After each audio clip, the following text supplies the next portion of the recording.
सरकारी कार्यालयले स्वदेशी उत्पादन प्रयोग गर्नुपर्ने बोलपत्रमै उल्लेख गर्न प्रधानमन्त्री कार्यालयको निर्देशन।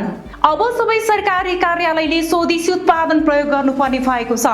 प्रधानमन्त्री तथा मन्त्री परिषदको कार्यालयले संघीय मन्त्रालय, आयोग, सचिवालय, प्रदेश सरकार, स्थानीय तह र विदेशी स्थित नेपाली नियोग लगायतका सबै सार्वजनिक निकायलाई आफ्ना खरिद प्रक्रियामा नेपाली उत्पादनलाई नै प्राथमिकता दिन निर्देशन दिएको छ। यो निर्देशनसँगै सरकारी कार्यालयका बैठक, समारोह, कोसेली उपहार र सजावटका सामग्रीका सम्भव भएसम्म नेपाली हस्तकलाका वस्तु नै प्रयोग गर्नुपर्नेछ।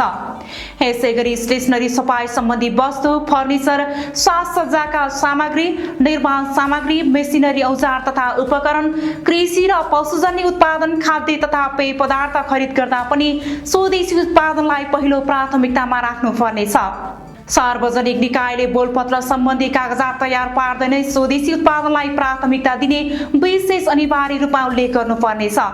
सरकारी कार्यालयले स्वदेशी सामान प्रयोग गरे नगरेको अनुगमनका लागि प्रभावकारी संयन्त्र बनाइने प्रधानमन्त्री कार्यालयले जनाएको छ।